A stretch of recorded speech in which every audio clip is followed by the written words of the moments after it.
Hello everyone, welcome back to my channel English with trick.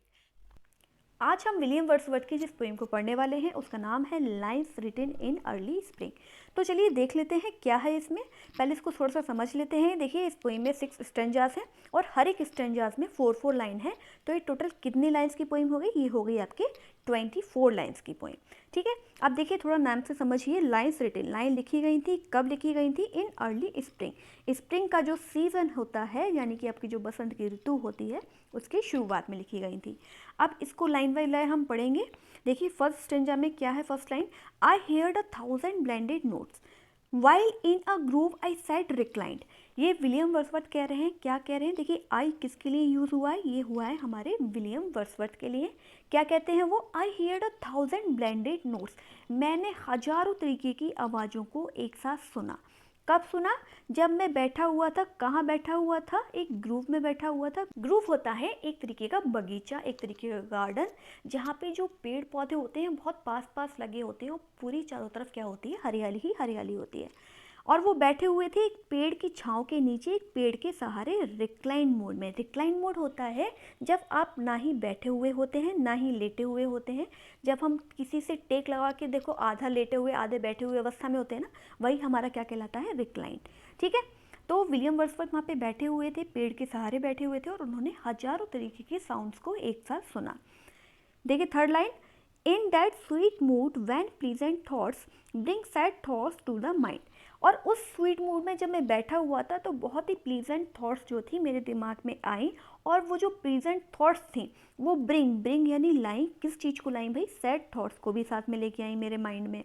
ठीक है, ये हमारा फर्स्ट पैरा खत्म होता है। सेकंड पैरा पे आते हैं। सेकंड में कहते हैं वो, to her fair work did nature link. देखिए हर मतलब कि ये जो नेचर है ये हर नेचर के लिए यूज़ हुआ है। To her fair work, nature के फेयर वर्क से जो नेचर ने लिंक किया है, किससे लिंक किया है? द ह्यूमन सोल, जो ह्यूमंस हैं उनकी आत्मा से जो लिंक हुआ है। That through me ran and much it grieve my heart to think what man has made of man. और मेरा दिल क्या सोचने लगा, मेरा जो हार्ट है वो क्या सोचने लगा एकदम, नेचर के जो अलग अलग क्रिएचर हैं उन सभी को ह्यूमन सोल से नेचर ने क्या किया है? कनेक्ट किया है। और इस चीज़ ने मेरे दिल को क्या किया है? बहुत ज़्यादा दुखी किया है। भाई क्यों दुखी किया है मेरे दिल को? क्यों? क्योंकि भाई क्या कहते हैं लास्ट लाइन में? What man has made of man. Nature तो भाई कनेक्ट कर रही है अपनी चीज़ों से और ह्यूमन सोल को, लेकिन जो मैन है वो क्या कर रहे हैं? वो प्रकृति को क्या करे जा रहे हैं? बर्बाद करे जा रहे हैं। इंसान ने ही इंसान को पता नहीं क्या बना दिया है, इंसान ने ही प्रकृति को पता नहीं क्या बना दिया है। नेक्स्ट पैरा देखते हैं। नेक्स्ट है हमारा थर्ड नंबर का पैराग्राफ। थर्ड नंबर का स्टेंजा क्या कहता है देख लेते हैं। Through primrose tuft in that green river, यानी जो प्राइमरोज के जो टफ्ट है, टफ्ट बोलते हैं आपको, जो छोटी छोटी सी झाड़ियाँ होती हैं वो निकल रही है कहाँ से? ग्रीन रिवर से, जो हरियाली है, जो पेड़ पौधे हैं उसके नीचे से। द प्रीविंकल्स ट्रेल्ड इट्स रेथ, और जो प्रीविंकल के फ्लावर हैं वो भी निकल रहे हैं। ठीक है, एंड इट्स माई फेथ, और ये मेरा विश्वास है क्या? That every flower enjoy the air its breathe, कि सभी फ्लावर जो हैं, सभी फूल जो हैं इंजॉय कर रहे हैं उस एयर को। कौन सी एयर को? जो नेचर ने हमें दी है, और उसमें सांस ले रहे हैं। क्या मतलब? कि सभी फ्लावर, मेरा मानना है कि सभी फ्लावर चाहे कोई से भी हो, कहीं से भी निकल रहे हों, इस नेचर में सांस ले रहे हैं और इस हवा को क्या कर रहे हैं? इंजॉय कर रहे हैं। नेक्स्ट देखिए फोर्थ नंबर का क्या पैरा है। The birds around me hooped and played, ये जो बर्ड्स हैं, ये जो चिड़ियाएँ हैं वो मेरे चारों तरफ क्या कर रही हैं? वो मेरे चारों तरफ आपस में खेल रही हैं, इंजॉय कर रही हैं। Their thoughts I can not measure, मैं उनके जो थॉट्स हैं उसको नाप नहीं सकता। मेज़र क्या होता है? नापना। मैं उनके जो थॉट्स हैं उसको नाप नहीं सकता। But the least motion which they made it seem a thrill of pleasure, यानी उनके जो थॉट्स हैं मैं उनको नाप तो नहीं सकता कि उनके दिमाग में क्या चल रहा है, लेकिन ये जो नेचर है हमारी, नेचर की जो छोटी छोटी सी हरकतें हैं ना, वो मेरे को क्या दे रही हैं? एक अजीब सा सुकून दे रही हैं और मुझे बहुत ज़्यादा क्या कर रही हैं? प्लेजर से भर दे रही हैं। ओके, नेक्स्ट पैरा देखते हैं फिफ्थ नंबर का। The birding twigs spread out their fan to catch the breezy air, ये जो बर्डिंग ट्विंग्स होते हैं, ये जो मतलब आपने देखा होगा पेड़ पौधों में जो नई नई डालियाँ छोटी छोटी सी निकलती है ना ग्रीन कलर की, उन्हें क्या बोलते हैं? बर्डिंग ट्विंग्स। ठीक है, ये जो बर्डिंग ट्विंग्स है ये स्प्रेड कर रही हैं, फैला रही हैं। क्या फैला रही हैं? देयर फैन, अपने फैंस को। क्यों फैला रही हैं भाई? फैंस यानी कि अपनी वो डालियों को आगे बढ़ा रही हैं। क्यों बढ़ा रही हैं? To catch the breezy air, breezy air बोलते हैं हल्की हल्की सी जो मंद मंद सी हवा चलती है ना उसे, उस मंद मंद हवा को पकड़ने के लिए। And I must think do all I can that there was pleasure there. और इन सब चीज़ों ने मुझे सोचने पे मजबूर कर दिया है। क्या सोचने पे मजबूर कर दिया है? कि ये भी इस प्लेजर को क्या कर रही हैं? इंजॉय कर रही हैं। ये सारी जो प्लेजर हैं जो हमें नेचर ने दी हैं वो भी इनको क्या कर रहे हैं? इंजॉय कर रही हैं। नेक्स्ट पैरा देखते हैं। If this belief from heaven be sent, if such be nature's holy plan, have I not reason to lament what man has made of man. क्या मतलब? देखिए, if this belief from heaven be sent, वो कहते हैं, क्या कहते हैं? If this belief from heaven be sent, यानी मेरा ये मानना है कि अगर इन सभी चीज़ों को डायरेक्ट हेवन से भेजा गया, स्वर्ग से भेजा गया हमारे लिए, तो if such be nature's holy plan, ये जरूर हमारे नेचर का क्या है? कोई ना कोई प्लान है।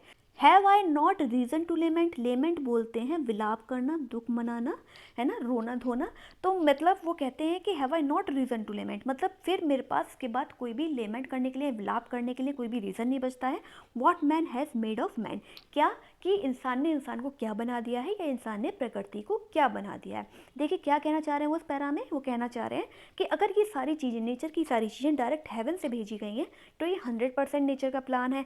और जब नेचर ये सब कर रही है तो मैं नहीं समझता कि मैं किसी बात पे दुखी हूँ या विलाप करूँ कि मैन ने मैन को क्या बना दिया है। तो मेरे पास विलाप करने का कोई भी ऐसा रीज़न नहीं है कि मैं विलाप करूँ। आई होप आपको सारी पोइम समझ में आई होगी, क्लियर हुई होगी। और मैं इसकी PDF प्लस के बाद जो क्वेश्चन आंसर कराऊंगी सबकी PDF मैं डिस्क्रिप्शन बॉक्स में दे दूँगी। आप लोग लिंक जो है डाउनलोड कर सकते हैं, लिंक पर क्लिक करके, और अच्छे से समझ सकते हैं। अब इसके बाद करेंगे हम इसके क्वेश्चन आंसर, देन कोटेशन, और वो भी ट्रिक से। ओके, अब इसके क्वेश्चन आंसर कर लेते हैं। देखिए ऑलरेडी हम लोग 355 नंबर तक क्वेश्चन आंसर कर चुके हैं। आज हम स्टार्ट करेंगे किससे? नंबर 356 से। तो चलिए देखते हैं lines written in early spring के क्वेश्चन आंसर। सबसे पहला क्वेश्चन क्या है हमारा? हु कंपोज दिस पोइम, इस पोइम को किसने लिखा, किसने बनाया? तो वो लिखा हमारे विलियम वर्ड्सवर्थ ने। ठीक है, 357 नंबर का क्वेश्चन देखते हैं। This poem was published in, ये पोइम पब्लिश्ड हुई थी, कब हुई थी? 1798 को। और किस बुक में पब्लिश्ड हुई थी? In which book this poem was published? तो ये हुई थी लिरिकल बैलेड्स में। मैं आपको ऑलरेडी बता ही चुकी हूँ ये, जब मैंने विलियम वर्ड्सवर्थ की बायोग्राफी को कराया था, कि इनकी जो लिरिकल बैलेड थी ये कब पब्लिश हुई थी? ये हुई थी आपके 1798 में। नेक्स्ट क्वेश्चन देखिए नंबर 359 नंबर का। What is the genre of this poem? ये पोइम क्या है? ये है एक बैलेड। ठीक है, नेक्स्ट क्वेश्चन 360 नंबर का। How many strangers are there in this poem? इस पोइम में कितने स्ट्रेंजर्स हैं? ये मैं आपको ऑलरेडी बता ही चुकी हूँ। कितने स्ट्रेंजर्स की पोइम है ये? 6 स्ट्रेंजर्स की पोइम है। और हर एक पोइम में कितनी लाइन्स है? 4 लाइन है। तो टोटल कितनी लाइन हो गई? ये हो गई आपकी 24 लाइन। नेक्स्ट क्वेश्चन देखते हैं 361 नंबर का। How many lines are there in each stanza? देखिए मैं आपको ऑलरेडी बता ही चुकी हूँ कितने स्ट्रेंजर्स हैं? 6। और हर एक स्ट्रेंजर्स में कितनी लाइन है? तो ये है आपके 4 line. Okay, next question 362 number का। टोटल लाइंस कितनी है? तो कितनी हो गई आपकी? 24 हो गई। 363 नंबर का question. Why is the poet in a sweet mood? Poet जो है वो स्वीट मूड में क्यों बैठे हुए हैं? उपवन में, एक गार्डन में क्यों बैठे हुए हैं? Because he is amidst nature, वो इसलिए बैठे हुए हैं खुशनुमा मूड में, अच्छे मूड में। क्यों? क्योंकि वो नेचर के करीब है, नेचर के बीच में है। चारों तरफ क्या है? हरियाली हरियाली है, पेड़ पौधे हैं, जानवर हैं, पशु हैं, पक्षी हैं, हवाएं चल रही हैं अच्छी सी। तो इसलिए कैसा मूड है उनका? बहुत ही स्वीट मूड में वो बैठे हुए हैं, नेचर की गोद में, नेचर के बीच में। नेक्स्ट क्वेश्चन देखिए 364 नंबर का। Where is the poet sitting? कहाँ पे बैठे हुए हैं भाई? इन अ ग्रुप, ये ऑलरेडी बता चुकी हूँ। कहाँ बैठे हुए हैं भाई? बगीचे में बैठे हुए हैं। ठीक है, और ग्रुप आपको बता ही चुकी हूँ क्या चीज़ होती है ग्रुप? जहाँ पे पेड़ बहुत पास पास लगाए जाते हैं और चारों तरफ क्या होती है? हरियाली ही हरियाली होती है। नेक्स्ट देखिए 365 नंबर का। What is the theme of this poem? इस पोइम की थीम क्या है? तो देखिए क्या है? Beauty and nature. नेक्स्ट देखिए, नेक्स्ट क्वेश्चन है हमारा 366 नंबर का। What are the fair works of nature? मैंने आपको अभी अभी पोइम में पढ़ाया ही था। क्या वर्क किया हुआ है? फेयर वर्क क्या है? कि beautiful object of nature, nature ने जो इतने खूबसूरत से सारे ऑब्जेक्ट्स बनाए हैं वो क्या है? इसका एक फेयर वर्क है। ठीक है, नेक्स्ट क्वेश्चन देखिए। Why is the poet grieved? Poet जो है हमारे विलियम वर्ड्सवर्थ है ना, और विलियम वर्ड्सवर्थ कैसे बैठे हैं भाई? ग्रीव्ड। ग्रीव्ड क्यों हो गए वो? क्योंकि बिकॉज मैन हैज़ अ मिसहैंडल्ड। क्यों? क्योंकि उन्हें क्या लग रहा है कि जो मैन है इसने प्रकृति को क्या कर रखा है, मिस हैंडल कर रखा है। नेक्स्ट क्वेश्चन देखते हैं। नेक्स्ट क्या है हमारा क्वेश्चन 368 नंबर का, what does the poet mean by what man has made of man.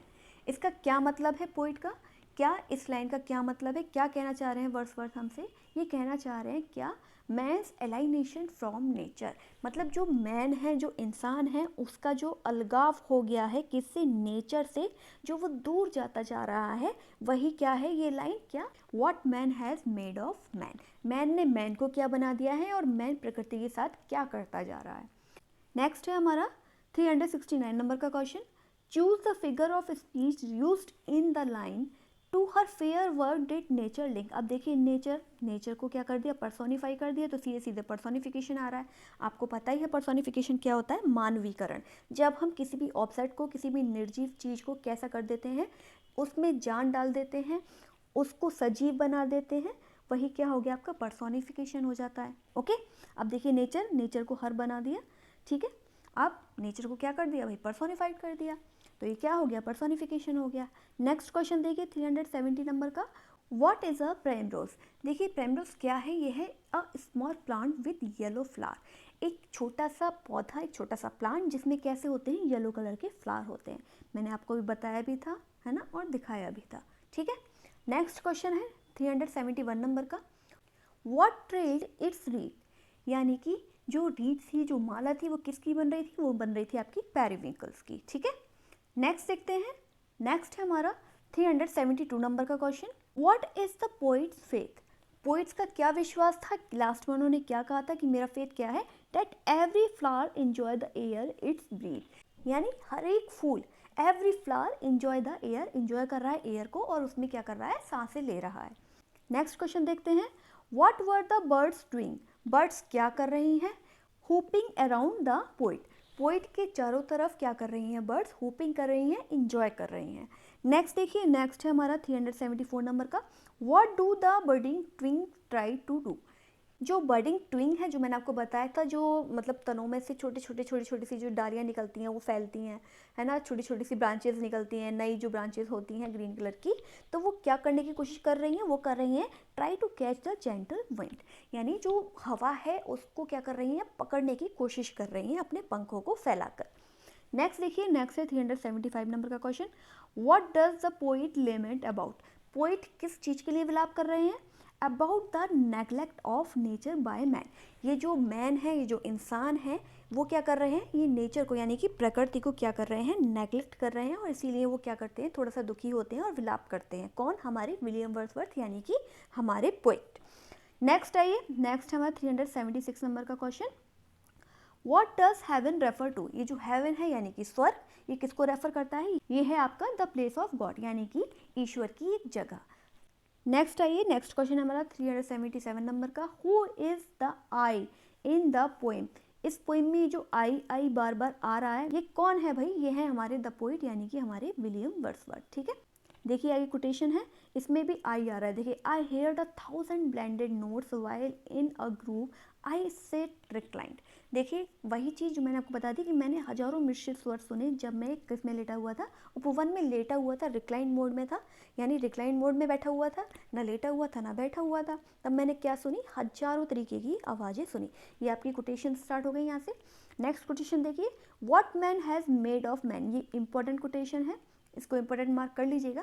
क्या कि इंसान ने इंसान को भाई क्या बना दिया है, क्या कर रहे हैं पोइट, दुखी हो रहे हैं क्या कि इंसान ने पता नहीं इंसान को क्या बना दिया है, इंसान पता नहीं क्या नेचर के साथ करता जा रहा है।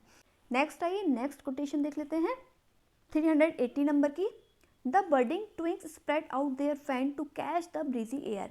नवोदित टहनियाँ, ये जो नई नई टहनियाँ हैं, ये क्या कर रही हैं, हवा को पकड़ने के लिए अपने पंखों को क्या कर रही हैं, फैलाती जा रही हैं। आप ट्रिक देख लेते हैं। देखिए, मैन ने स्प्रिंग के सीजन में 1000 पंखे बनाए। अब देखिए क्या चीज़ कहाँ से ली है, मैन, तो वो मैन वाली कोटेशन आ गई, ठीक है। स्प्रिंग, ये आपको इसका नाम लर्न हो जाएगा कि इस पोएम का नाम क्या है, ठीक है। स्प्रिंग के सीजन में क्या बनाई भाई, 1000 पंखे बनाए। अब 1000 से आपको वो चीज़ क्लियर हो जाएगी जब वर्ड्सवर्थ कहते हैं, क्या कहते हैं, देखिए फर्स्ट वाली कोटेशन कि मैंने 1000 ब्लेंडेड नोट्स सुने, 1000 तरीके की आवाज़ें सुनी, ठीक है। और मैन से ये चीज़ क्लियर हो गई, स्प्रिंग से आपको इसका नेम क्लियर हो गया इस पोएम का, ठीक है। और 1000 से आपको ये चीज़ क्लियर हो गई क्या, 1000 तरीके की जो आवाज़ें थी जो उन्होंने सुनी थी वहाँ बैठ के। और पंखे से आपको ये चीज़ क्लियर हो गई, फ़ैन वाली चीज़ क्लियर हो गई, ठीक है। तो उस तरीके से आपको क्या लर्न करना है, आपको केवल इतना लर्न करना है कि कोई एक मैन है, उसने स्प्रिंग के सीज़न में क्या बनाया भाई, 1000 पंखे बना दिए। तो उससे आपको इसकी जो 3 कोटेशन है प्लस का जो पोएम का नाम है वो लर्न हो जाएगा। आई होप सारी चीज़ें समझ में आई हो, क्लियर हुई हो। और अगर वीडियो अच्छा लगा हो तो लाइक, सब्सक्राइब और शेयर करना मत भूलिएगा। Thank you very much.